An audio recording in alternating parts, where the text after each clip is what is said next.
에베소서 3장 7절에서 9절까지 읽겠습니다. 시작.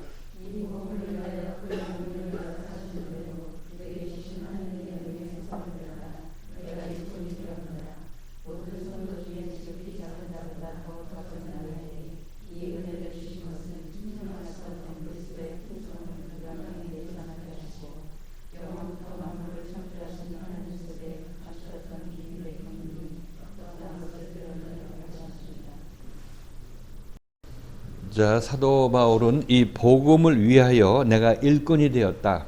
내가 이 복음의 일꾼이 되었다. 이렇게 얘기를 하는 것입니다. 7절에서.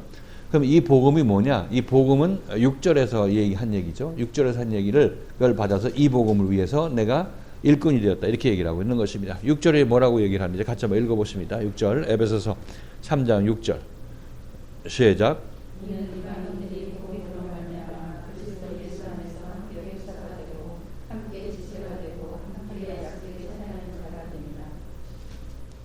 이 말씀에서 에베소 교인들이 이방인으로서 복음으로 말미암아 그리스도 예수 안에서 함께 후사가 되고 그리고 함께 지체가 되고 함께 약속에 참여하는 자가 되는 것이다. 이걸 복음이라고 얘기를 하고 있습니다. 그러니까 복음은 그 사람이 이방인이건 아니면 유대인이건 아니 기존에 예수를 믿던 사람이건 믿지 않던 사람이건 복음은 그 모든 두 부류의 사람들을 다 이렇게 만든다. 이렇게 얘기를 하고 있습니다. 그게 뭐냐면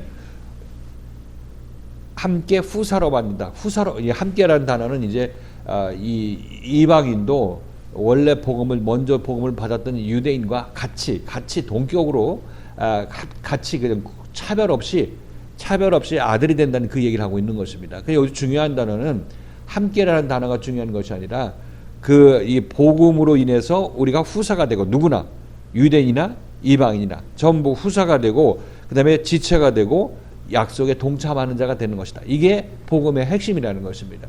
그래서 지금 이 복음은 유대인이건 이방인이건 상관없이 이 후사로 만들고 우리를 복음을 듣는 자로 후사로 만들고 그다음에 그리스도의 몸된 교회의 지체로 만들고 그 다음에 종국적으로 약속에 동참한 자로 만든다. 참여한 자로 참여한 자로 만든다. 이 참여한 자로 만든다.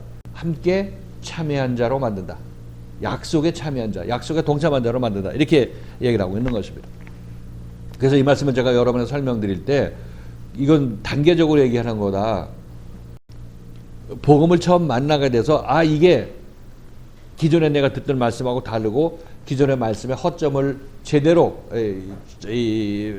무너뜨리고 허점을 제거해버리고 참다운 나에게 생명을 주는 말씀이구나. 과연 틀리다 하고 내가 여기를 열심히 따라 나서야지 하는 그런 마음으로 여러분이 따라 나서게 되었을 때 그때가 바로 여러분들이 이 교회 앞으로 나왔을 때라고 말씀드렸죠. 생명의 말씀이 있는 교회에 나오게 되었을 때 우리는 그때 후사가 된다. 하나님의 유업을 이을 자가 되고 아들이 된다. 이렇게 말씀을 드렸습니다. 아들인데 이 아들이 아직까지 완전한 아들이 아니기 때문에 좀 더 자라나야 됩니다. 근데 아들인데 아들이 계속 말씀을 받으면서 자라나게 됐을 때 이제 그 아들은 그 아들이 속한 교회의 지체가 되는 거죠.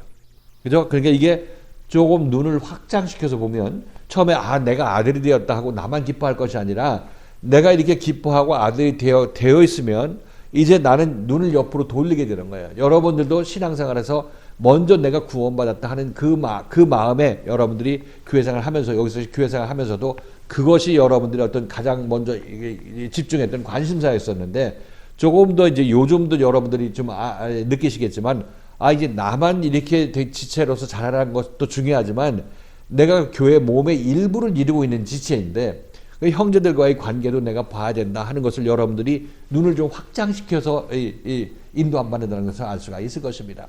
그러니까 이게 몸의 지체로서 여러분이 인식하게 해나가는 것은 그냥 여러분들이 한 지체로 내가 구원받은 지체고 하나님의 아들이 되었다 하는 것보다 좀 더 자라났을 때 우리가 갖게 된 시각이라고 말씀드리는 것입니다.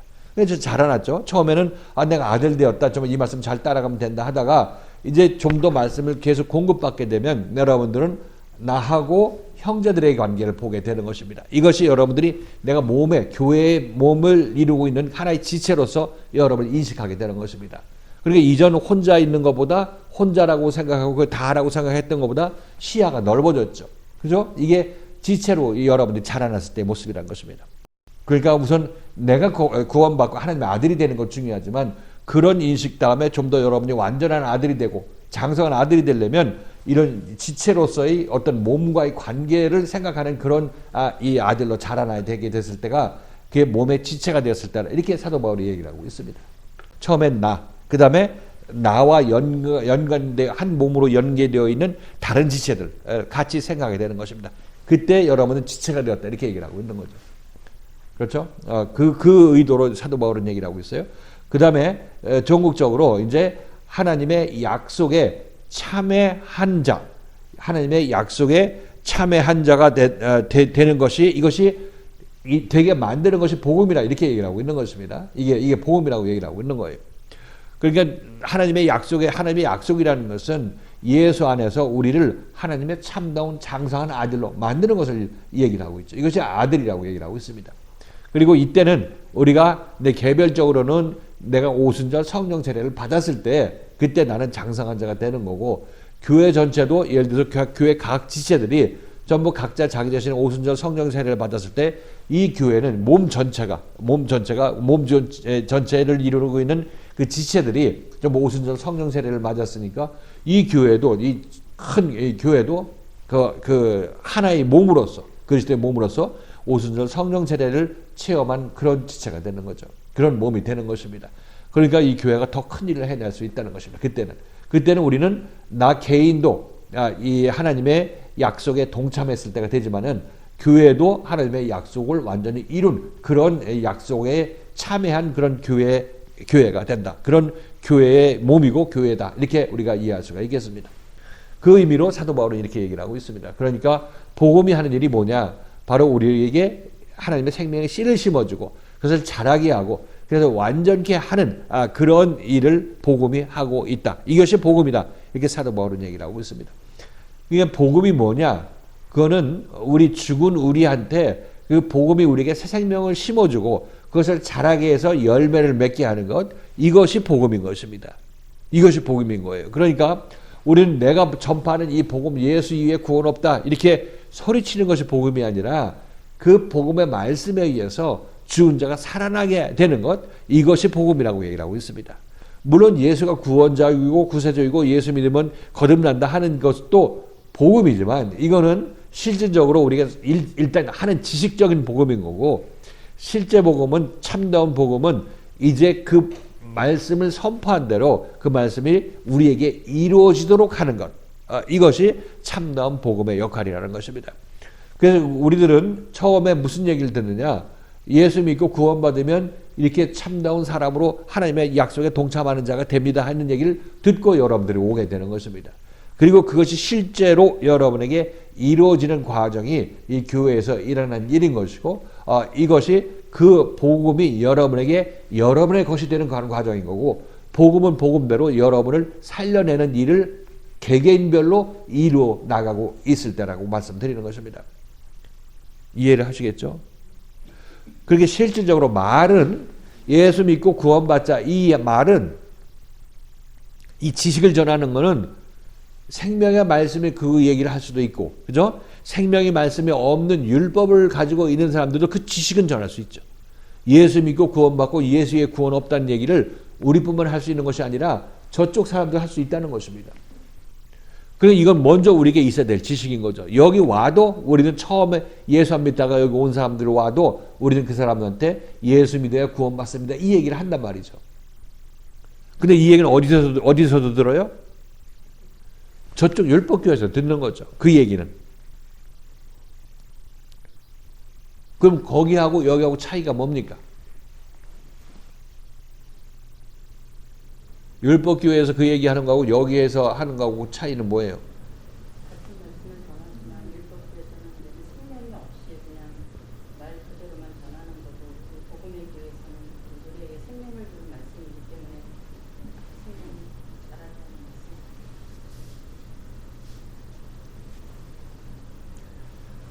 그렇죠. 율법교에서는 그 얘기를 하고 거기서 그치는 것입니다. 거기서 그치죠. 우리는 이 얘기를 하고 이 얘기가 실질적으로 그에게 이루어지도록 해주는 것이 생명이 있는 교회라고 얘기를 하고 있는 거예요. 그 차이야. 예를 들어 밥을 먹으면 배부르다 얘기하는 거는 이제 여기서도 얘기하고 저쪽에서도 얘기하죠. 밥을 먹으면 배부르다 이런 얘기를. 근데 여기서는 진짜 밥을 먹여서 배부른 사람으로 만드는 것이 여기인 거죠. 여기도 밥을 먹으면 배부르다는 얘기를 먼저 하고 그러면 사람이 오게 되면 그를 진짜 밥을 줘서 배부르게 만드는 것이 이곳이라는 것이고 저쪽은 밥 먹으면 배부르다는 얘기를 계속 반복적으로 하고 밥을 주지 않는 것. 밥을 줄 수도 없는 것. 이제 점차 이제 우리가 이전에 신앙생활 하던 것하고 지금 여기서 여러분들이 신앙생활 하는 거하고 그 차이를 점차 확연하게 여러분들이 이해하게 될 것이에요. 그러니까 그렇게 표현하기도 하고 남들이 그렇게 가르칠 수 있는 그런 어떤 이 해안을 가지게 되죠. 지혜의 눈을 가지게 된다고 말씀드리는 것입니다. 자, 이게 복음이라고 말씀드렸어요. 이게 복음. 복음은 우리에게 어떤 복음의 과정, 생명의 과정을 얘기하고 그 생명의 과정을 진짜로 내가 걷게 해주는 이것이 복음이에요. 그 일을 하는 사람이 예수 그리스도죠. 그래서 예수 그리스도의 복음 또는 예수 그리스도는 복음이다. 이렇게 얘기하기도 하는 거죠. 자, 이렇게 해놓고 이 복음을 위하여 7절에서 지금 우리가 살펴보고자 하는 내용이 이 복음을 위하여 이 복음의 일꾼이 되었다. 내가 이 복음의 일꾼이 되었다. 이렇게 얘기를 하고 있습니다. 그래서 사도 바울이 하는 이 일, 자기 자신이 그 일을 하는데 복음의 일꾼이라고 얘기를 하니까 그럼 복음의 일꾼이 무슨 일을 하겠어요? 우리를 후사로 만들고 그 다음에 우리의 몸의 지체로 만들고 약속의 동참한 자로 만드는 거죠. 이 일을 하기 위해서 내가 하나님의 일꾼이 되었다. 이렇게 얘기를 하고 있죠. 그럼 여러분들이 지금 겪고 있는 이 교회 생활 눈에 안 보이고 내가 지금 어디로 가는지 잘 모르겠고 잘하는지 아니면 쭈그러든지 잘 모르는 그 상황에서 여러분들이 지금 여러분에게 일어나고 있는 영적 일들은 지금 하나님의 후사로 부름을 받아서 여기 오셨고, 그죠? 지금 그 교회의 참다운 지체를 이루는 그런 지체로 자라나기 위해서 계속해서 말씀을 듣고 자라나고 있는 것입니다. 그리고 전국적으로 여러분이 완전해질 때가 언제냐면 약속에 참여한 바 되었을 그때 여러분들은 제대로 된 이제 이 약속을 받은 자가 되는 것이죠. 그 길을 향해서 지금 달려나가고 있는 것입니다. 영적으로는 그렇게 여러분이 자라나고 있다는 사실인 것입니다. 이 일에 대해서 일꾼이 되었다. 사도 바울은 일꾼이 됐다. 자, 그러니까 제대로 하나님의 복음의 말씀을 가진 자는 이 사도 바울이 했던 일을 하게 되는 것이고 예수도 마찬가지로 제자들한테 3년 반 동안 이 일을 한 것입니다. 그 제자들을 하나님의 아들로 만들고 그 다음에 그들이 지체로 하나님의 몸의 지체가 되도록 했고 나중에 전국적으로 하나님의 약속을 완전히 그 약속에 동참한 자로 만들었을 때가 오순절 성령 세례를 받았을 때죠. 이것은 예수님께서 제자들에게 한 일이기도 하고 사도 바울이 에베소 교인들한테 하고 있는 일이고 한 일이라 이렇게 말씀드리는 것입니다. 이 복음을 위하여가 아니라 이 복음의 여기는 이 복음을 위하여가 뒤로 가서 그의 능력이 역사하시는 대로 내게 주신 하나님의 은혜의 선물을 따라서 내가 복음의 일꾼이 되었노라. 내가 이 복음의 일꾼이 되었노라. 이게 맞는 순서예요. 이게 맞는 순서예요. 뭐 앞으로 가도 별 지장은 없지만 여기서 위하여라는 단어가 좀 거슬려서 좀 말씀을 드리는 것입니다. 복음을 위한 것이 아니라 왜냐면 복음 자체가 바울이기 때문에 그걸 복음을 위한다. 내가 뭐 남을 위한다. 예수를 위한다가 아니라 이건 그냥 복음의 일꾼입니다. 복음에 속한 일꾼이라고 얘기를 하고 있는 거죠. 약간 뉘앙스가 틀린 것입니다. 내가 복음을 위하여 하는 것이 아니라 내가 복음의 일꾼이다. 복음과 하나 된 일꾼이다. 이렇게 여러분께서 이해하시면 되겠어요. 그래서 저 일꾼이라는 것은 말씀드렸죠. 주일날 일꾼은 뭐라고 그랬어요? 헬라어로 우선 뭐라고 그랬죠? 디아코노스라고 했죠. 한국말도 잘 모르는데 헬라어는 알아야지. 왜냐면 성경 말씀이기 때문에. 디아코노스라고 얘기를 했죠. 디아코노스에서 영어의 디콘이 나왔죠. 집사란 단어가 나왔습니다. 그 디아코노스는 원래 원뜻이 누가 테이블에서 식사를 할 때 시중 드는 사람, 그죠? 돼지갈비 먹을 때 우리 시중 드는 사람 있죠. 갈비 잘라주고 구워주는 사람 있고, 뭐 쌈장 갖다 달라면 쌈장 갖다 주는 사람 있죠. 이런 일들을 하는 사람이 이 디아코노스라고 말씀드렸어요. 그래서 사도 바울은 자기 자신이 그런 사람이다, 이렇게 그런 사람이다. 물론 이게 우리가 이해할 수 있도록 그렇게 내가 먹는데, 내가 예를 들어서 먹는다고 할 것 같으면 먹는데 나에게 도움을 주는 사람, 이렇게 생각하게 되면 우리는 이 인식이 그렇구나 하고 지나가지만, 실질적으로 우리 마음속에 깔린 바탕은 뭐냐면, 일꾼, 이렇게 나에게 뭐 이게 내가 시키면 갖다 주는 사람, 이런 생각을 갖게 되죠. 이게 우리의 일반적인 생각이라고 말씀드렸어요. 우리가 식당 가면 우리 수고한다고 팁 주고 하잖아요. 그런 사람들. 그러니까 우리가 부리는 사람, 우리가 맘대로 하는 사람, 이런 개념을 우리가 가질 수 있는데, 실질적으로 여기서 일꾼이라는 것은 그런 의미가 아니죠. 그렇게 우리가 생각하는 일꾼이 아니에요. 어떤 면에서 보면 우리의 식사에 시중을 드는 사람이라는 그런 개념은 있지만은, 이 예수님께서도 이 땅에 오셔서 인자가 온 것은 섬김을 받으러 온 것이 아니라 오히려 섬기려 하고, 이렇게 섬긴다는 얘기가 같은 디아코노라는 단어죠. 디아코노스에서 그 원래 동사가 그 디아코노라는 그런 봉사한다는 그런 동사인데, 영적으로 사도 바울이 섬긴다, 또는 예수가 이 땅에 와서 우리를 섬긴다는 얘기는, 우리에게 우리가 밥을 먹을 때, 영의 양식을 먹을 때 우리를 섬겨주는 사람이 있죠. 그 사람이 바로 디아코노스인데, 바로 이 예수님도 내가 너희들한테 이 식사에 시중을 들러 왔다, 이렇게 표현하고 있는 것입니다. 세상적으로 생각해 보면, 그럼 내가 예수를 마음대로 할 수 있나, 이렇게 생각을 하지만, 영적으로 보면 우리들은 내가 먹고 싶은 것을 종업원한테 갖고 오라고 하죠. 그죠? 디아코노스한테 갖고 오라고 합니다. 세상에서는. 그런데 이 영적인 세상에서는 이 나를 섬기는 사람이 내가 먹어야 될 음식을 갖다 주는 거예요. 그렇죠? 그래서 우리가 어렸을 때 어린이들이 나는 사탕만 좋아해, 그 사탕만 계속 빨고 있는 어린이가 있으면 나중에 이빨 썩고 영양실조로 비실비실 마르고 제대로 자라지 않죠. 그럴 때 그를 섬기는 부모는 어떻게 되겠어요? 너 그 사탕 먹으면 안 되니까 너 밥 먹기 전에는 사탕 안 줘, 이렇게 얘기한다든지, 아니면 뭐 편식만 하고 뭐 다른 거 먹자, 골고루 먹지 않으면 이것도 먹어야 돼 하면서 그에게 먹어야 될 것을 갖다 주는 것을 알 수가 있습니다. 이런 개념의 일꾼이다, 이렇게 여러분 생각하시면 되겠습니다. 그래서 영적으로 보면 여러분들이 교회에서 신앙생활 할 때 무엇이 여러분을 영양가 있게 만들고 여러분의 몸을 튼실하게 만드는지를 알지를 못하죠. 영적으로. 근데 그거를 누가 골라주냐면 바로 이 일꾼들이 골라주게 되는 것입니다. 그러니까 우리는 일꾼이 제공하는 음식을 먹는 자가 튼튼하고 강건하고 균형 있는 영양 아래서 모든 지체가 같이 발달하는 그런 사람으로 자라나게 되는 거죠. 그 차이를 알겠죠? 그래서 세상적인 일꾼하고 일꾼의 비유를 했지만은, 실질적으로 그 내면적으로 보면 이거는 그 일꾼이지만 내가 함부로 대하는 팁 주는 일꾼이 아니구나. 이 일꾼에 의해서 내가 목숨이 제대로 자라나고 성장이 제대로 일어나는구나. 이것을 여러분께 아실 수가 있습니다. 그래서 사도 바울도 그러잖아요. 내가 너희 일꾼으로서 너희 양식을 내가 공급하는데 너네들은 하나님의 유업이 되었다가, 그죠? 후사가 되었다가 이제 지체가 되고 하나님의 이 약속에 참여한 바로 이렇게 커 나가게 되는데, 내가 너희들이 그렇게 될 수 있도록 양식을 제공해서 만든다. 그런 일꾼이 나다, 이렇게 얘기를 하고 있는 것입니다. 일꾼을 여기서 뭐라고 얘기했냐면, 영어로 미니스터도 있네. 미니스터는 장관이라는 영어 단어입니다. 정부를 위해서 하는 일꾼이라는 그런 개념에서 여기서 미니스터라고 얘기하고 있는 것입니다. 그래서 우리를 영적으로 자라나게 하는 우리 일꾼도 미니스터다, 장관이다, 이렇게 여러분께 생각하시면 되겠습니다.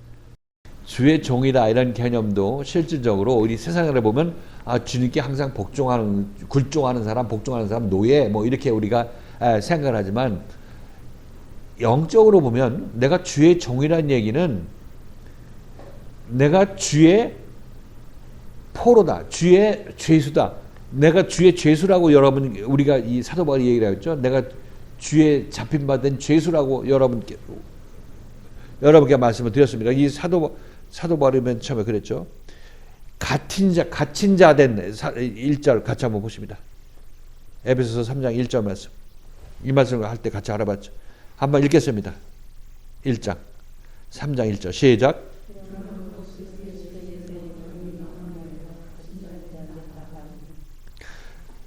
예수의 일로 예수의 갇힌 자 된 나 바울은 이렇게 얘기하고 있어요. 예수의 갇힌 자. 예수를 위하여가 아니라 예수의 갇힌 자 된 자 바울은 이렇게 얘기를 하고 있습니다. 이 갇힌 자나 종이나 마찬가지 의미죠. 마찬가지 의미인데 우리가 갇힌 자를 봤을 때 예수의 갇힌 자다 이런 의미를 우리가 같이 보거나 예수의 종이다 그리스도의 종이다 이렇게 얘기했을 때 우리는 예수 그리스도에 복종하고 예수 그리스도의 말이라면 그냥 꺼벅주고 그냥 반기 들지 못하는 사람 이 굴종적인 의미로 우리가 받고 있는데 실질적으로 이거는 예수와 같이 된 사람을 얘기를 하고 있어요. 예수와 같이 된 사람이 예수의 종이고 예수의 갇힌 자가 되는 것입니다. 하나님의 일꾼이다 이렇게 얘기하게 되면 내가 부려도 되는 사람 이렇게 생각하고 있지만 실질적으로 하나님의 일꾼은 하나님과 동등이기 때문에 하나님 이 일을 그 사람에 시키는 것입니다. 동등하다는 의미를 이렇게 얘기를 하고 있는 것이에요. 그렇죠? 내 그리스도의 종이라는 얘기는 나는 그리스도의 생명을 가진 그와 같은 자다 이런 얘기하고 영적으로 내면을 보면 그런 의미라니까요. 그래서 내가 그리스도의 일꾼이나 그러면 나는 그리스도의 생명을 나눠주는 사람으로서 그리스도의 생명을 가진 동등한 사람이다 이런 얘기를 하고 있는 거예요. 이거 몰랐죠? 이게 그냥 겸손하게 나 그리스도의 종이다 이렇게 얘기를 한 줄 알았지만은 영적인 의미는 그렇다는 것입니다.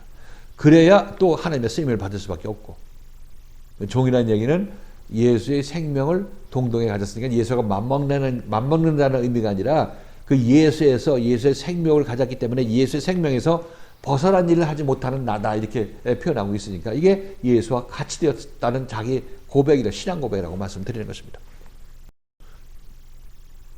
그 참다운 그리스도의 생명을 가진 자들은 그리스도의 일꾼으로 일하죠. 그리고 그리스도의 일꾼은 우리로 봤을 때 그냥 우리가 부리는 일꾼이 아니라 그리스도와 같은 동일한 생명을 가진 자로서 하나님의 일을 하는 자가 일꾼이라 이렇게 자기 스스로 얘기를 하고 있습니다. 그리고 그의 능력이 역사하시는 대로 일하는데 일꾼으로서 일하는데 그의 능력이 역사하시는 대로 내게 주신 하나님의 은혜의 선물을 따라 내가 일꾼이 되었노라. 일꾼이 되었다는 얘기는 물론 사도 바울이 하나님의 일꾼이 되어서 에베소 교회로 파송을 받은 거죠. 그렇죠? 하나님께서 보내서 에베소 교회 교인들에게 보냄을 받아서 이 말씀을 전하는 것입니다. 일꾼이 되었다 이거 과거로 끝나는 것이 아니라 사실상 일꾼의 일은 이 사도 바울이 복음을 전하고 교회를 인도하는 그 순간 계속 진행되고 있는 것입니다. 현재형이죠. 일꾼이 되었다고 얘기를 하고 있지만 이 일꾼의 일은 어제나 오늘이나 계속 앞으로도 계속되는 것입니다. 현재형이라고 우리가 이해하고 이 말씀을 같이 보고 있는 것입니다. 이해했어요? 일꾼이 되었다 얘기하면 일꾼으로 왔다 이렇게 얘기하는 것이 아니라 일꾼은 일은 어제나 오늘이나 영원토록 동일한 일을 하게 되는 것이죠. 왜 지금도 일꾼은 일을 하는 것입니다. 네.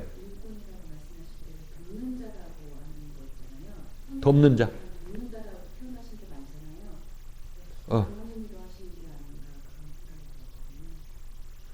그럼 하나님의 성령이 우리를 돕는 자네, 보혜사 성령. 그래도 하나님은 우리의 돕는 배필이죠. 돕는 자 또는 일꾼 또는 종, 이 전부 우리를 돕는 면에서 그렇죠. 하나님이 우리를 돕는 자고 하나님이 우리를 위해서 일하는 일꾼이라니까.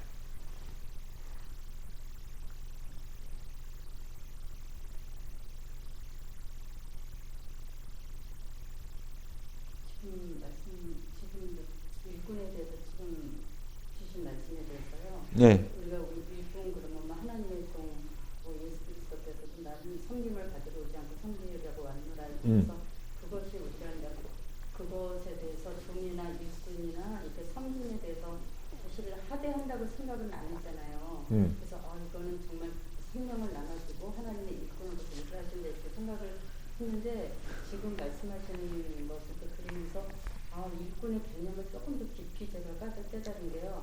우리는 영적으로 정말 너무도 아무런 분별이 없기 때문에 무엇을 먹고 무엇을 거부하고 무엇을 받아들여야 될지 모르는 우리에게 정말 그리스도께서 일꾼이 정말 우리한테 지금 먹어야 될 거 이 시점에서 내가 먹어야 될 것을 정확하게 알고 먹여주는 그런 개념으로 또 생각을 하니까 좀 더 깊어진 것 같고 아주 더 중요하게 느껴지는 그런 느낌이 드는 거예요. 그러니까 지금 우리는 그 일꾼이 나를 괴롭히고 뭐 이렇게 하는 거 그렇지 생각하지만 실제적으로 우리를 이거 먹어야 된다고 그거 갖다 주는 거 이거 다른 거 편식하면 죽는다고 하는 거 그 얘기들이 전부 일꾼이 우리에게 예수께서 우리에게 일꾼으로서 우리를 살리기 위해서 그 말씀을 하시는 거란 말이죠. 그러니까 이걸 잘 이해하면 여기 교회에서도 그렇게 하면 죽어 이렇게 해야 돼 하는 그런 것들이 전부 우리가 먹어야 될 양식에 대해서 올바른 양식을 우리에게 공급하는 거예요. 그게 우리를 살리는 거고. 우리는 모르기 때문에 내 편한 것만 세상에서 금은 보화만 계속 달라고 얘기를 하지만 이것 갖고 있다 반드시 죽는다고 하기 때문에 그거에 대해서 관심도 끊으라고 얘기도 하는 것이고. 그래서 일꾼은 지금 사도 바울은 평생 일꾼으로 일하죠. 예수님도 이 땅에 오셨을 때 평생 우리를 섬기는 일꾼으로 이 역사하셨어요. 일꾼이 그 이 밥 먹는 주인한테 베드로한테 이 사탄아 물러가라 이렇게 얘기하는 것도 일꾼이 할 일을 하는 거예요. 그를 살리기 위해서.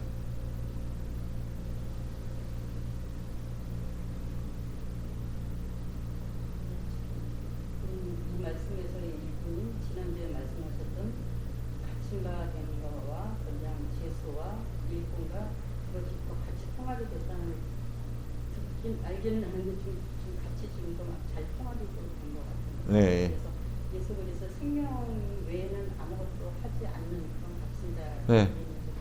지금 일꾼이랑 또 같이 일꾼, 종, 갇힌 자, 뭐 같은 개념으로 우리가 얘기해요. 자, 그런 일꾼이 일하는데 어떻게 일하는지에 대해서 얘기를 하고 있는 겁니다. 그 중간에 보면 그의 능력이 하나님의 능력이 역사하시는 대로 내가 일꾼으로 일한다. 이런 의미로 얘기를 하고 있는 겁니다. 그의 능력이 역사하시는 대로 그의 능력이라는 것은 지금 사도 바울이 뭐 에베소 교회에서 말씀을 전하고 교회 생활을 인도하는 그런 일을 했지만은 그 사도 바울은 자기가 맡은 일, 하나님께서 그에게 주신 그 일을 하는 것입니다. 사도 바울이 범위를 넘어가는 부분도 있는 거고, 근데 그 전체를 운영하고 이제 이끌으시는 그분이 누구냐면 하나님이시라고 얘기를 하고 있는 겁니다. 그래서 여러분들 교회 생활하면서 각자가 어떤 일이 있죠. 어떤 일이 일어나는 것입니다. 그건 하나님께서 여러분들에게 그 일을 일어나게 하도록 역사하셨기 때문에 그 일이 여러분에게 일어나고 있는 거죠. 그런 일들을 통해서 여기서 어떤 일이 있을 때 여러분이 얘기하게 되면 하나님께서 어떤 의도로 가지고 그렇게 하셨다. 아니면 또 그것이 명확하지 않을 때는 좀 더 기다려 보시라. 하나님이 좋으신 뜻이 있다. 이렇게 하고 여러분들에게 이 말씀을 가진 일꾼이 그렇게 여러분에게 얘기하겠죠. 그러니까 지금 보면은 이 일꾼 혼자 일하는 것이 아니라 일꾼을 보낸 사람, 보낸 주인도 일을 한다는 것입니다. 하나님께서. 그 일을 하나님께서 일하는 것은 여러분들에게 어떤 상황을 조성하시고 어떤 일이 일어나게 만드는 것. 그런 것들은 이 하나님께서 하시는 거죠. 그 하는 일에 대해서 사도 바울이 거기에서 또 동참해서 뭐 한마디 더 할 거 있으면 더 하는 것이고 하나님의 마음으로.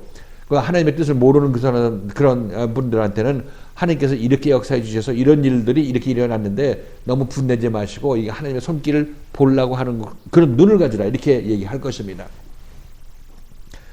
이렇게 함으로 말미암아 내가 이 세상에서 일어난 일 속에서 하나님을 놓쳤던 부분을 그렇게 여러분은 하나님에 대해서 인식을 이게 하나님이고 이렇게 움직이시는 분이 하나님이셔. 이렇게 제가 여러분에게 말씀드리는 것입니다. 자, 이렇게 보면 이 말씀을 복음 전하는 그 사람 혼자 일하는 것이 아니라 하나님도 같이 일하시는 거죠. 여러분이 교회에서 하나님도 같이 일하시는 것입니다. 그렇기 때문에 사도 바울은 나는 하나님과 동역자다 이렇게 얘기를 해요. 동역자다 이렇게 얘기를 하고 있는 거예요. 하나님과 동역해서 내가 이렇게 할 때는 넌 이렇게 하라고 하나님께서 생명을 가진 자한테 그걸 전하는 서로 이렇게 합의해서 한다 또는 어떤 마음이 한마음 돼서 그 일을 이루어간다 이렇게 생각할 수가 있으니까 이건 하나님과 우리의 동역자라고 얘기를 하고 동역자라.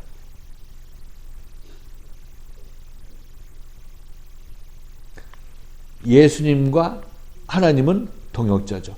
하나님이 그 제자들을 구원할 계획을 가지시고 예수를 보내셨죠. 그러니까 예수는 또 하나님께서 인도하시는 그 상황 속에서 뭐 폭풍을 일으킬 상황이면 폭풍을 일으킬 상황이고 뭐 어떤 예수께서 잡힐 상황이라면 하나님께서 또 예수가 잡힐 상황을 허락해 주셨기 때문에 그 일이 일어난 거 아니겠습니까? 거기서 예수께서 하실 일을 하나님의 뜻에 따라서 예수께서 하실 일을 해 나가는 거고 이렇게 함으로 말미암아 인류의 구원이 완성되는 거 아니겠어요?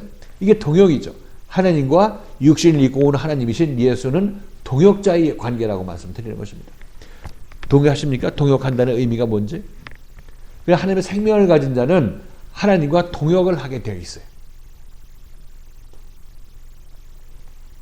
그리고 오늘 지난주에 읽었던 말씀 중에서 고린도 전서 3장 6절 9절인가 몇 절 했어요? 몇 절?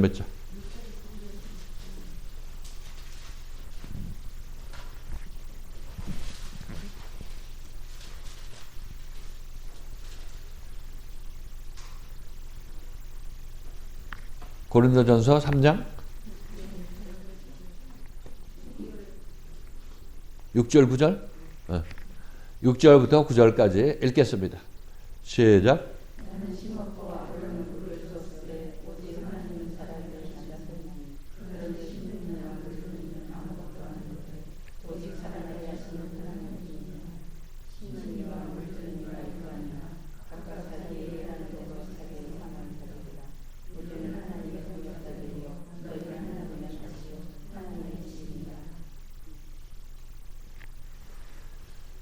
자, 이 말씀을 하면서 지난 주일에는 얘기를 안 했지만 우리는 하나님의 동역자다 얘기했을 때 이 동역자라는 것은 바울이나 아볼로나 사도들은 하나님의 동역자라 이런 의미로 제가 여러분에게 말씀드렸죠. 이 구절을 인용하면서 그렇게 말씀드렸어요.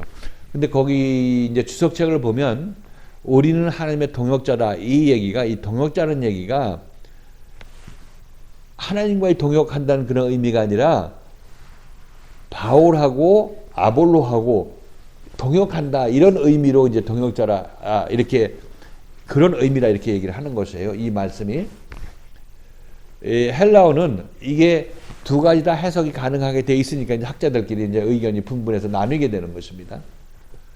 그런데 저는 이 말씀이 학자들이 뭐라고 얘기하든 제가 하나님을 체험한 사람으로서 얘기를 할 때 지금 제가 여러분에게 설명을 길게 했죠. 하나님의 생명을 가졌으면 하나님께서 육신을 입은 우리 생명을 가진 우리들 하나님은 지금 육신을 안 입으셨잖아요.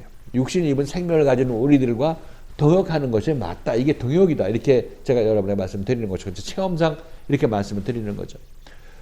그런데 딴 신학자들은 이게 아볼로와 이 사도들이 서로 동역하는 의미에서 동역자다. 이렇게 얘기를 하는 사람들은 어떻게 보면 하나님과 인간이 어떻게 동역자가 될 수 있느냐, 불경하다 이런 의도에서 그렇게 해석을 할 수도 있겠다 이런 생각이 드는 거예요.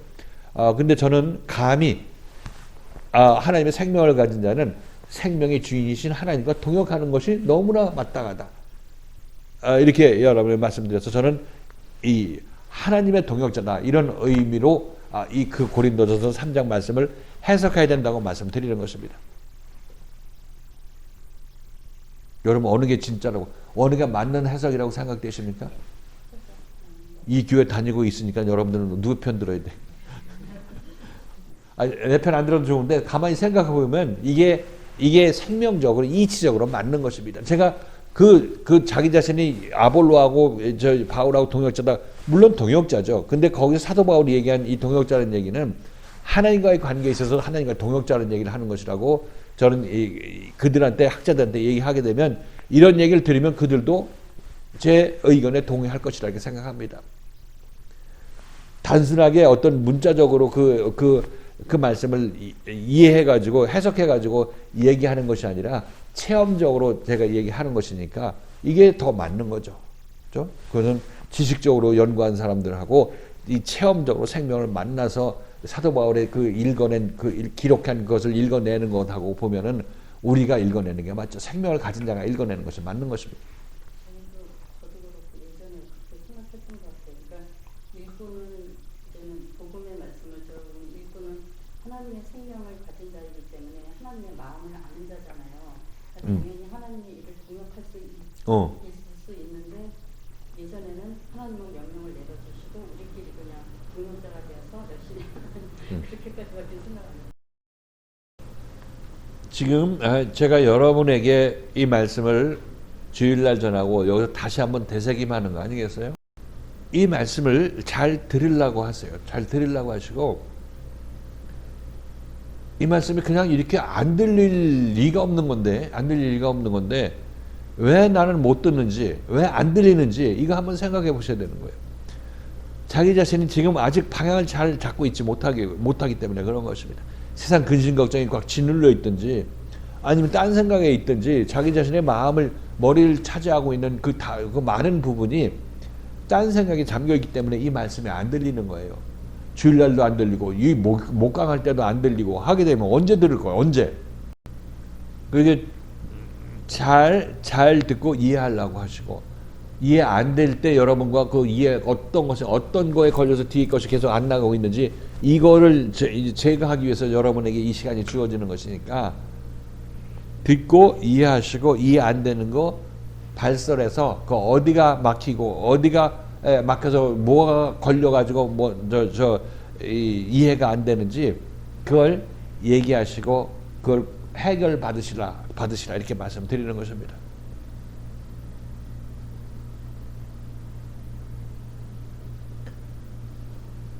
그렇죠? 잘 듣고 하셔야 된다. 지금 우리 김수사님 경우를 두고 얘기를 한다면 이전에 이 말씀을 듣고 반응하는 게 그냥 입으로만 반응하는 거, 그냥 지식적으로만 반응하는 거, 그런 얘기를 했을 때 아직까지 이 탁 밑으로 가라앉아서 진실하고 사실하고 붙어서 하는 얘기가 아니다 이렇게 몇 번 지적을 받았을 것이에요. 그럼에도 불구하고 꾸준히 자기 자신의 의사를 표현하죠. 근데 지금은 보면 거기에 점점 이 밑에하고 실체하고 맞닥뜨리는 얘기가 나오는 것을 우리가 알 수가 있어요. 그게 그만큼 자라나고 거의 이제 듣기 시작한다. 이제 듣기 시작한다. 이렇게 표현할 수가 있어요. 왜? 열심히 그동안 내고 듣고자 소망하고 어떻게든지 말을 하려고 하고 했던 것들은 괜히 쓸데없는 얘기 한다고 해서 외면도 받았어요.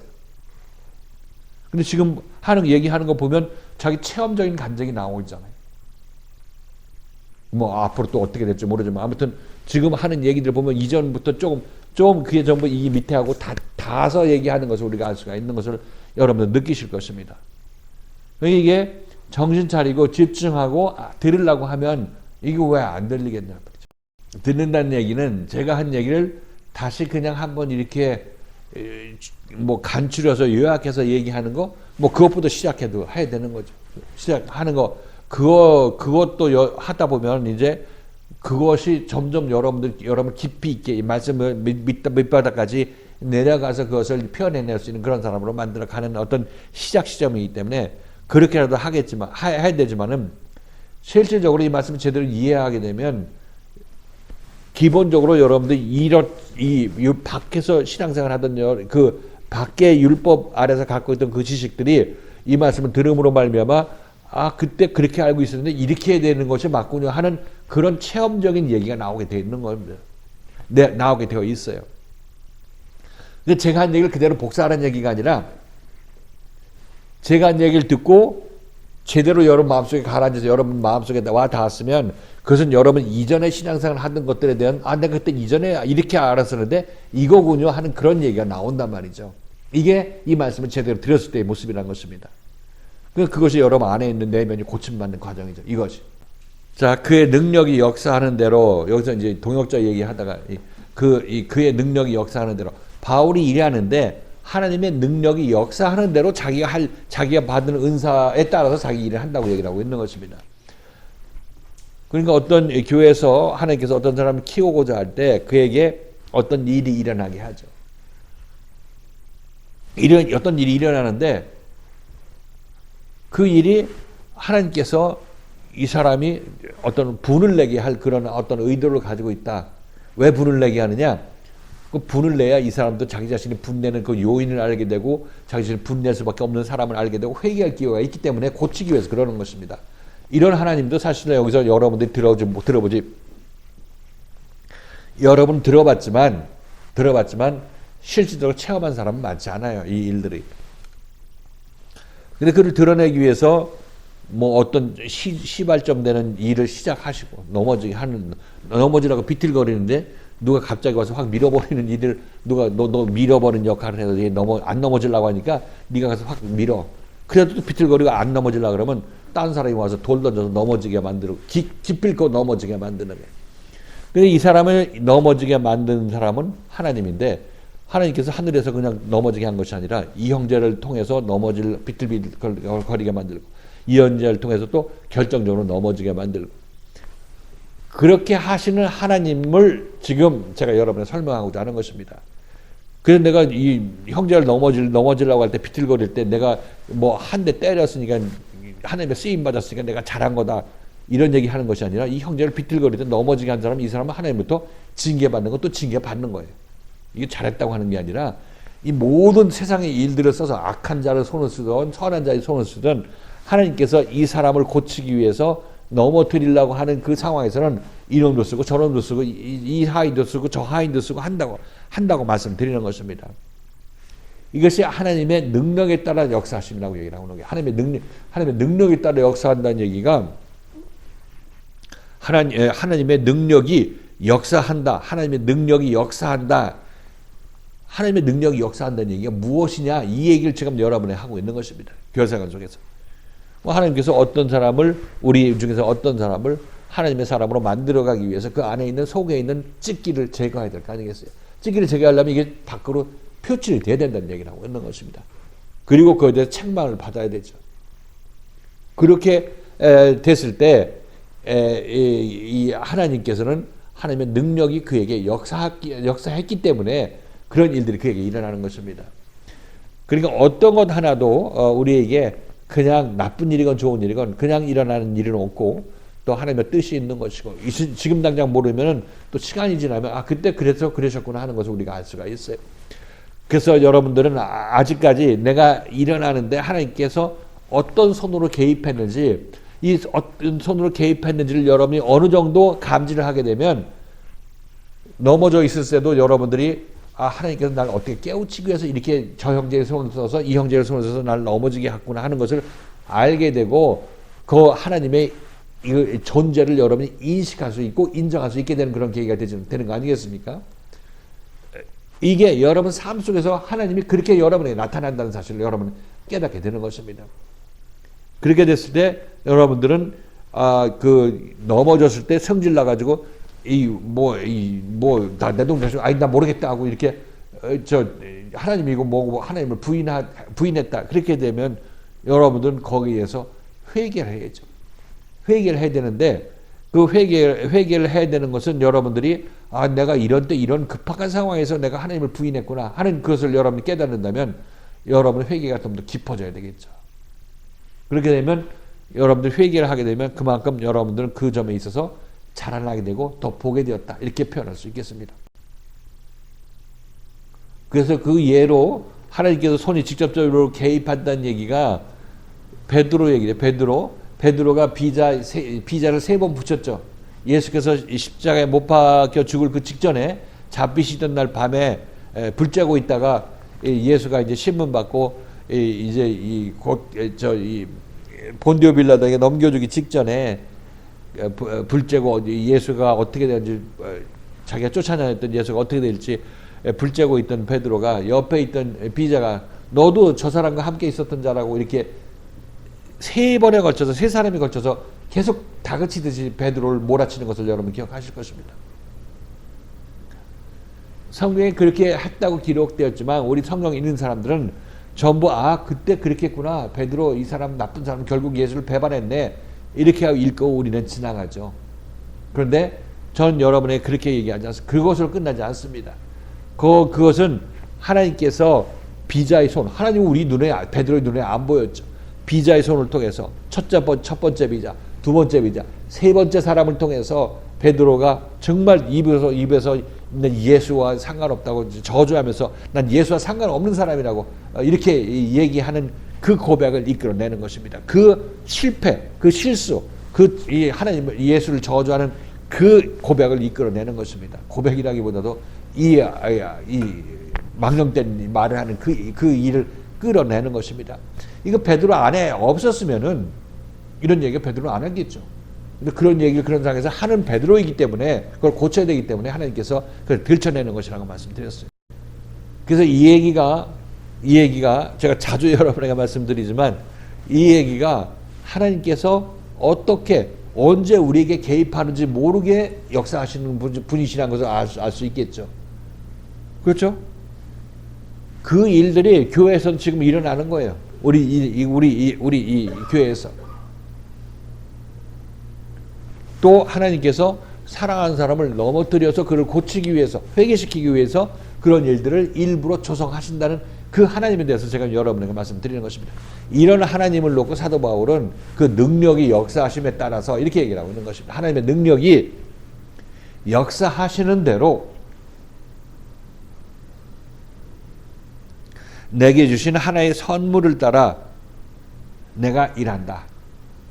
그때 내가 그런 상황에서 내가 할 수 있는 하나님께서 나에게 은사로 주시고 볼 수 있는 부분을 보고 그들한테 얘기해 줄 수 있는 것을 얘기해 주는 그 일로 내가 일을 하고 있는 것이다. 그 일을 하는 것이 나이고 그것이 내가 하나님의 일꾼이다. 이렇게 얘기를 하고 있다는 것입니다. 그래서 여러분들이 내가 그 하나님의 손길이 개입했다 이렇게 제가 여러분에 얘기하죠. 여러분들이 뭐 저하고 연관돼서 그런 일이 있게 되면 하나님께서 이때 이렇게 했고 이때 이렇게 했고 이렇게 해서 했어 이렇게 얘기하게 되면 우리는 대부분 사실 그걸 보지 못해요. 그러니까 우리가 그 교훈받는 거죠. 거기서 하나님께서 이렇게 역사했던 걸 알면 여러분 분냈다가도 분이 좀 사그러들겠죠. 왜냐하면 하나님께서 하셨다는 그 인식이 있으면 그건 뭐 여러분들이 조심해야 되는 것입니다. 여러분들이 분내고 성질하고 삿대질하는 이유는 이게 하나님인지를 모르고 하나님의 한 일인지를 모르기 때문에 그렇게 하는 것이죠. 모르기 때문에 하는 것이죠. 하나님의 하신 일이라는 것을 알면은 여러분들은 그 삿대질하는 게 누그러질 수밖에 없고 해도 도를 넘지 않는 그런 방향으로 여러분 행하게 될 것입니다. 그러니까 우리 하나님은 우리 삶 속에서 내가 움직임 속에서 어떤 일을 통해서 나와 아주 가까이 계신 분이신데 우리가 거기서 보는 눈이 없잖아요. 그러니까 우리가 귀신 들렸다는 얘기가 맞는 겁니다. 그러니까 그런 하나님을 인지하라고 제가 여러분에게 말씀드리는 거고 그렇게 우리를 넘어뜨리지만 그러나 우리를 살리기 위해서 넘어뜨리는 하나님이시라는 것을 알라고 여러분에게 얘기하고 있습니다. 여러분 그게 당사자라면 여러분들은 하나님을 이게 하나님이에요? 이렇게 역사하시는군요. 이렇게 여러분이 이해하시게 될 것이고 베드로도 그때 비자가 세 번 그냥 다그치듯이 물었을 때 엉겹결에 이렇게 나오게 된 거 그게 이런 상황을 놓고 얘기했던 것이군요. 이렇게 여러분이 이해하게 되면 그만큼 여러분들은 자라나게 된 것입니다. 그만큼 하나님의 손길을 볼 수 있는 그 눈이 뜨인 거죠. 그래서 하나님은 하나님의 능력대로 성도들한테 역사하시면 또 그 성도들을 보고 있는 성도와 접하고 있는 사도 바울은 하나님께서 자기에게 주시는 하나님의 생명의 은사에 따라서 그들에게 해줄 이야기를 해주고 인도할 거 인도한다고 얘기를 하고 있습니다. 그러니까 하나님하고 사도 바울하고 통역하는 거죠. 이 생명의 말씀 있는 교회 와서 그 인도자의 말씀을 잘 듣고 그렇게 생각하려고 하시고 생각하려고 해도 안 되면 어떻게 되세요? 안 되는 거 할 수 없는 거죠. 그러나 다음에 또 기다려보면 유사한 경우가 또 일어날 것이니까 그때 또 하나님의 손길을 보기를 소망하시고 그때 보시면 되는 거예요. 자, 한 번에 금방 보이는 게 아니니까 우리 눈이 가린 그 막이 두껍기 때문에 한꺼번에 벗겨지는 건 아니죠. 7절 지금 해주셨는데요. 그의 능력이 역사하는 대로 내게 주신 하나님의 은혜의 선물을 따라 이렇게 그러니까 이게 분명히 어떤 의미에서는 알겠는데요. 알 것 같은데 이게 바울의 입장에서 봤을 때 조금 이해가 또 안 되는 게 아니라 이게 조금 더 깊이 바울의 입장? 네, 바울이 그렇게 말하는 거잖아요. 근데 그렇게 봤을 때 조금 이 뜻을 되겠다는 생각도 들었는데 이게 우리 사도들과 선지자들의 터 위에서 우리가 세움을 입었고 근데 거기에서 예수 그리스도께서 친히 모퉁이돌이 되었다는 말씀을 지지난주에 해주셨잖아요. 네. 그러니까 사도들과 선지자들이 예수 그리스도의 생명을 가진 자로서 말씀을 선포하고 가르치고 그다음에 고쳐주시고 이제는 우리를 자라게 하는데 그거의 근본이 되는 것은 예수 그리스도이신 거잖아요. 하나님이신 거잖아요.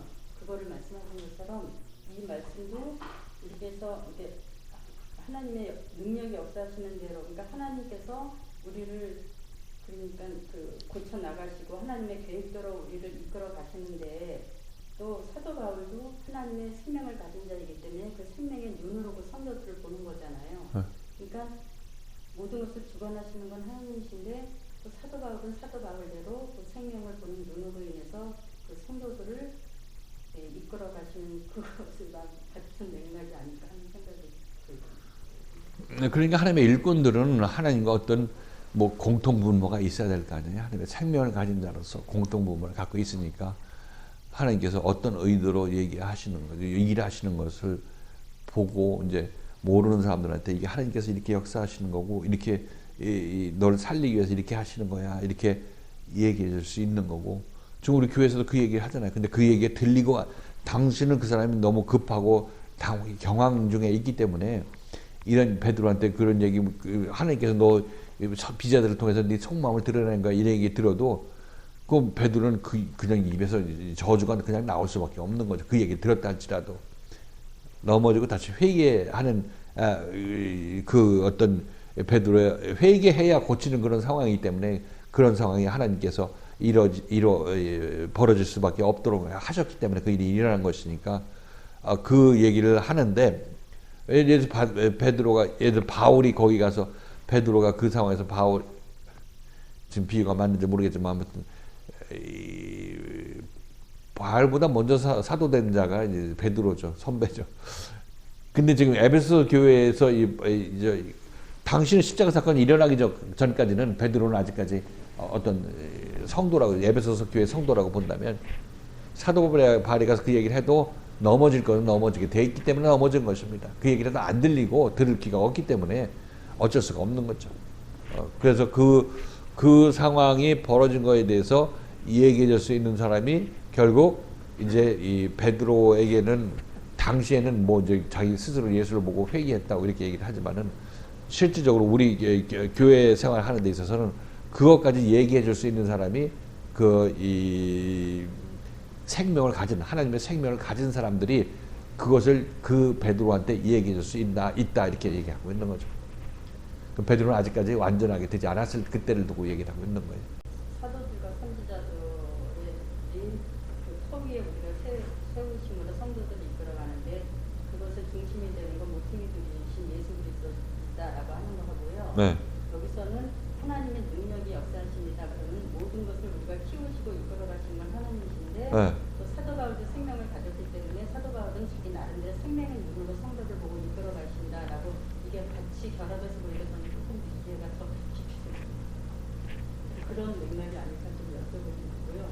그러니까 그거를 생각하니까 근본은 하나님께서 이끌어가시고 역사하시지만 사도 바울대로도 바울에게 주신 생명의 은혜가 있잖아요. 그리고 이제 생명의 눈으로 성도들을 보고 나름대로 또 이끌어가는 거라고 생각해요. 네, 그렇게 생각하시면 되죠. 8절 같이 한번 읽겠습니다. 시작.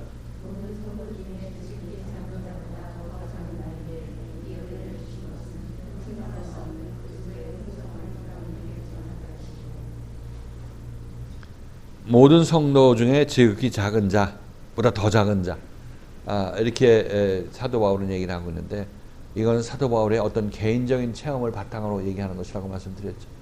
그래서 자기 자신이 율법 시대에 예수를 만나기 이전에 하나님을 믿을 때는 자기가 예수를 만나기 이전에 하나님 믿으면 전부 그 하나님은 우상 하나님을 믿은 것입니다.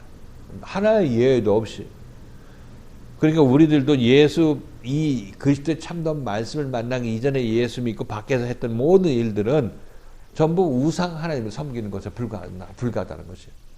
우상은 언제 깨져나가느냐? 지금 이 그리스도의 말씀을 만나기 시작해서 무너지기 시작하는 것이고 십자가에서 완전히 아주 괴멸되게 되는 것입니다. 그러니까 성경 읽고 교회 다니고 예수 믿는다는 그런 편말 가지고 표대 가지고 편말 가지고 팻말 가지고 있다고 예수 믿는 것이 아니라 참다운 예수 그리스도의 생명을 가진 자를 만난 이후부터 예수 믿는 일은 시작되는 것입니다. 제대로 예수 믿는 삶은 그때부터 시작되는 것이에요. 그 이전에까지는 아무리 뭘 2000년 전 예수를 1000년 만년 믿어봤자 전부 자기가 만든 예수를 믿을 수밖에 없고 자기가 만든 하나님을 믿을 수밖에 없고 자기 관념과 머릿속에 있는 하나님과 예수를 믿을 수밖에 없다는 사실인 것입니다. 아주 명확해요. 아주 명확해. 그렇지 않겠습니까? 한번 생각해 보세요. 여러분들이 여기 와서 지적받고 고침받는 게 뭡니까? 전부 여러분이 옳고 내가 이거 그동안 이거 옳다고 생각하고 예수 믿었었는데 여기서 전부 무너지는 거잖아요. 여기 무너지는 과정이 지금 여러분들이 기존에 갖고 있는 생각들이 무너지고 내리는 것입니다. 그러니까 그게 다 무너진 다음에 이제 온전히 예수 그리스도의 영이 여러분 안에 임해야 제대로 여러분 예수 믿는 사람이 되는 것입니다. 예수 믿는 자로 예수 믿기 시작해서 완전히 예수 믿는 자로 되는 거죠. 오순절 성령 세례 때.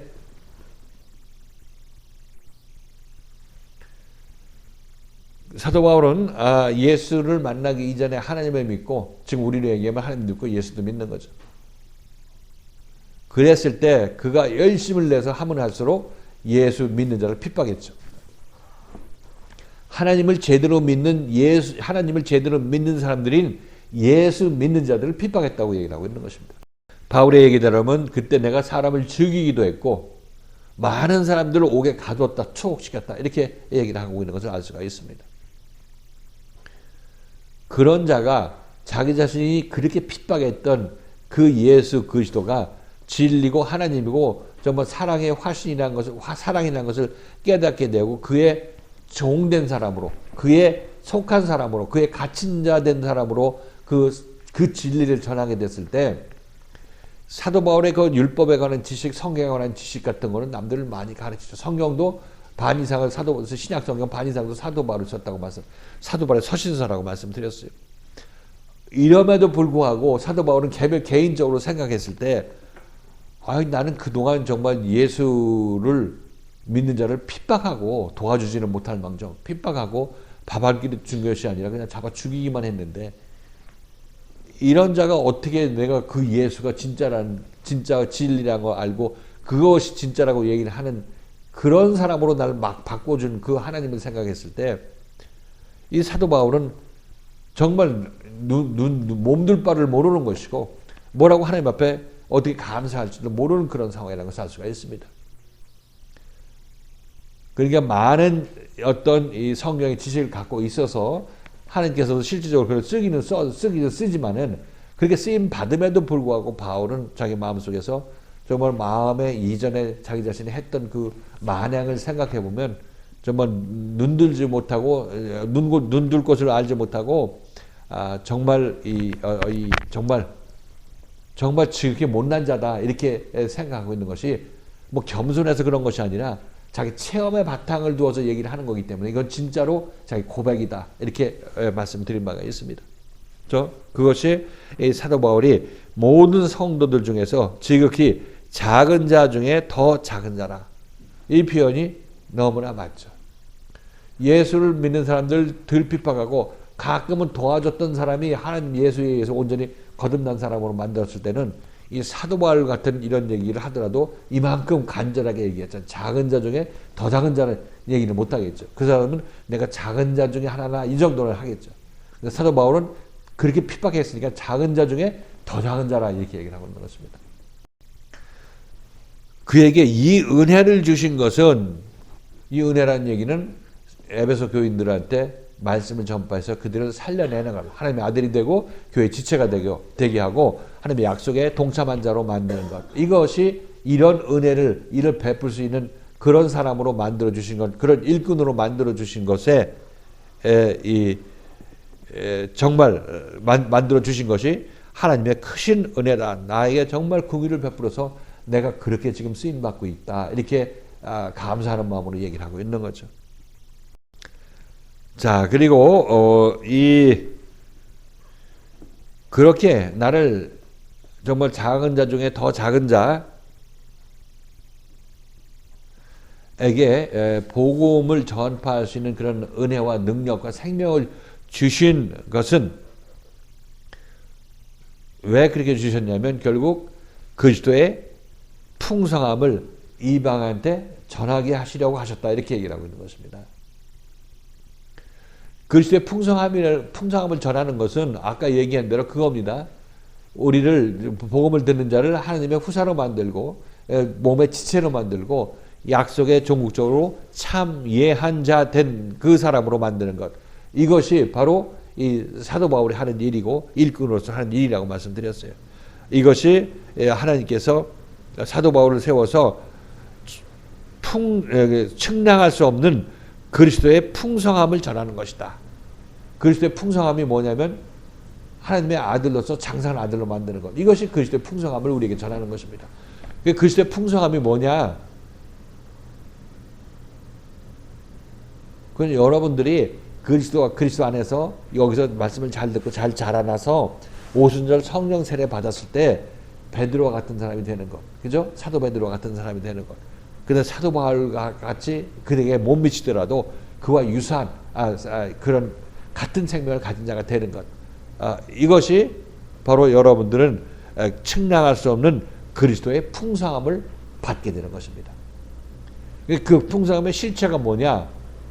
그거는 예수 안에서 여러분들이 점차 조금씩 깨달아가는 것인데 받은 자 이외에는 알지 못한다고 얘기를 하고 있습니다. 여기서는 그래서 비밀이라고 얘기를 하고도 있고, 여기서는 그리스도의 풍성함이라고 사도 바울은 표현하는데, 그때는 여러분들은 여러분 배에서 생수의 강이 흘러 넘치듯이 정말 그리스도의 모든 지혜가 여러분을 통해서 이 세상에 표출되는 분출구가 되기 때문에 이 역사하심은 여러분들도 매 순간 이때 또 하나님께서 이렇게 말씀하시고, 물론 바울이 지금 다 알고 있는 것은 아니에요. 거기서 이 바울은 이쪽 하나님의 이 영의 세상하고 생명의 세상하고 맞닿아 있기 때문에 자기 자신은 지금까지 감당해내는 것을 감당해내고 알고 깨닫는 것을 지금 이쪽에다 얘기를 하죠. 이쪽에다 얘기하는데, 이 얘기하는 것도 점점 자라나는 것입니다. 자라나는 거예요. 제가 여러분에게 초창기의 교회에서 얘기하던 그 내용하고 지금 여기서 여러분에게 전하는 내용하고 훨씬 더 수준이 높은 상황인 것입니다. 제가 처음에 주님을 만났을 때 내가 주님에 의해서 받은 풍성함하고 지금 여기서 받는 풍성함하고는 더 큰 차이가 있는 거죠. 큰 차이가 있는 거예요. 지금 우리가 여기서 전하는 이 그리스도의 풍성함을 전할 때 이 농도가 짙어서 밖에 있는 사람이 들을 때 머리가 아프고 정신이 혼미해지는 이유도 이것의 어떤 그 풍요로움을 그렇게라도 우리는 어느 정도 조금이라도 이해할 수가 있는 그런 이해가 된다, 이렇게 말씀드리는 것입니다. 그러니까 이 부족함이 없이 흘러나가는 것이고, 또 여러분에게 필요할 때 여기서 안에서 하나님께서 또 이 사도 바울 그런 생명을 가진 자들한테 그 생명의 풍요로움을, 그리스도의 풍요로움을 그리 또 표출시켜 주는 것입니다. 우리는 처음부터 하나님의 무궁무진한 것을 다 받을 수는 없어요. 우리 감당하지 못하는 거예요. 그러나 언제든지 이 길이 열려 있기 때문에 필요할 때 언제든지 공급받을 수 있는 그런 연관관계가 있게 되는 것입니다. 이것이 그리스도의 풍성함에 동참한 사람의 모습이라고 말씀드리는 것입니다. 그래서 그리스도의 풍성함이란 이 세상에서 먹고 사는데 자기 인생 다 투자하고 그것을 또 이루기 위해서 교회 나오고 하는 그런 차원의 썩어질 것을 위해서 예수 믿는 것이 아니라 정말 내 인생을 어떻게 살아야 될 것인지 이 땅에 온 그 목적을 찾아가지고 하나님의 아들로서 그리스도의 장성한 분량에 이르는 그런 길을 가면서 그 아들로 살아가는 그런 우리의 모습을 찾아가는 것이기 때문에 이거는 정말 비교할 수 없죠. 이 땅의 무지개처럼 땅에 속한 것을 파먹으려고 하는, 그렇게 하다가 인생 끝나는 사람하고 하늘의 것을 찾는 우리하고 이 예수 믿는 사람들하고 차이는 현격할 수밖에 없다고 말씀드리는 것입니다. 감히 비교할 수 없는 거죠. 그 매미가 이제 7년 동안 땅에 있다고 그러죠. 매미 애벌레. 날개도 없이 기어만 다니다가 이제 하나님께서 성도들한테 한번 본을 보여라. 이렇게 되면 이 고추됐다고 맨날 올라가요.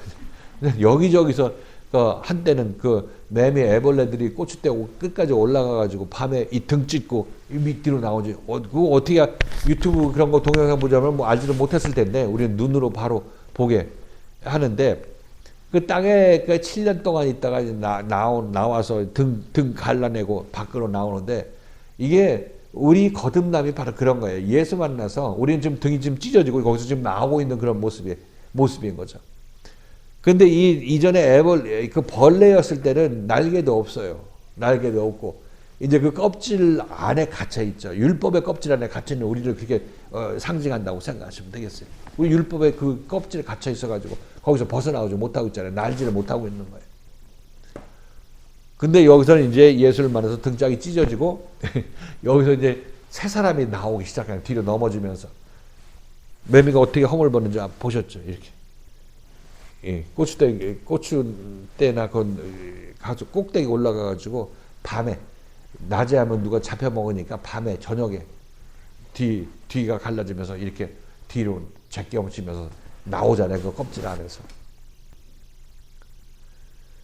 그 뒤로 이제 나와서 이제 좀 정신 차리고 기름이 좀 마르면 이제 날아가는데 이때는 이 날아가는 매미는 애벌레의 매미하고 전혀 틀리죠. 전혀 틀린 것입니다. 우리 거듭남도 이와 같은 차이예요. 하늘을 나는 그 매미하고 땅의 것만 찾으면서 땅 속에서 그냥 군뱅이처럼 기어다니는 그 시절하고 전혀 다른 거죠.